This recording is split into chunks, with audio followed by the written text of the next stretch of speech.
All right, so let's look at this one. So we've got conditional probability now.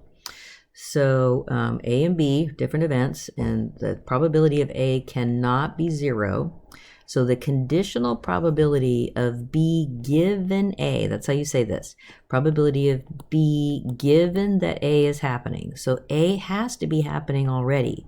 So that's why the probability of A is the denominator.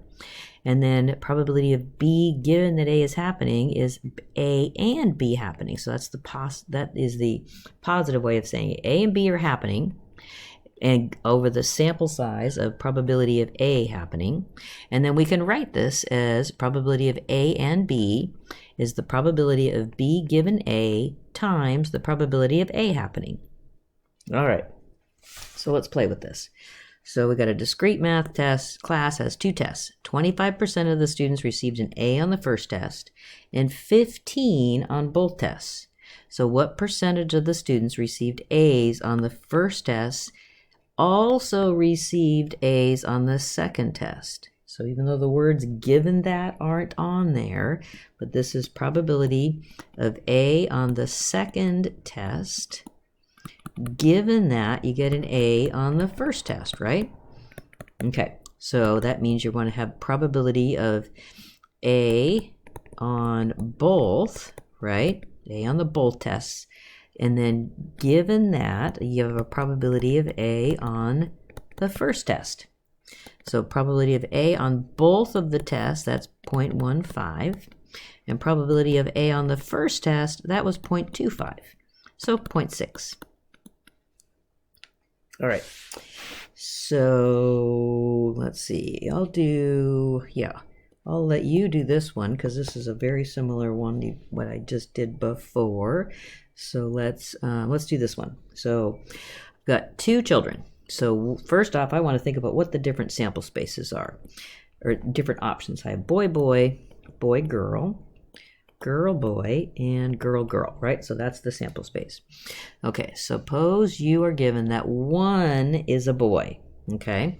What's the probability that the other child is the boy? Okay, so then I say probability that the second child is a boy, given that the first child is a boy.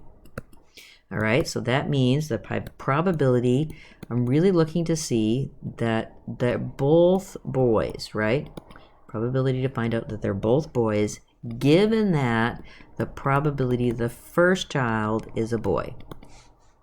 Okay, so let's think about what's the probability that the first, at least that they're both boys. So that's going to be, out of these 4 possibilities, this is going to be 1/4. Oops, 1/4. And the probability that the first child is a boy is going to be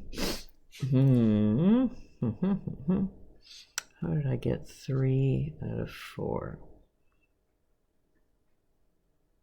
I guess it's not first, it's like 1 child is a boy.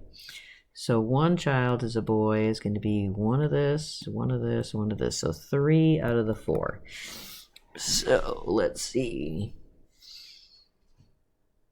Let me think about this. Yeah, it's not saying I was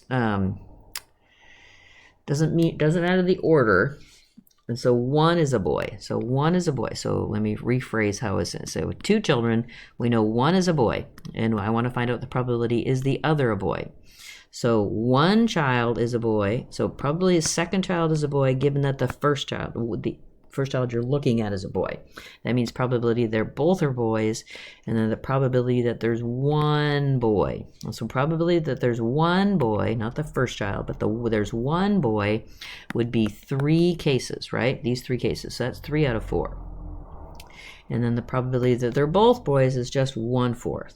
So you know they have 2 children, and you know 1 is a boy, so what's the probability that the other's a boy? That's going to be 1/3. Phew, okay. So this one's talking about the sum of die. So I want you to write down all the possibilities and what their sums are. So we did one like this just the other day. So I want you to go through that one.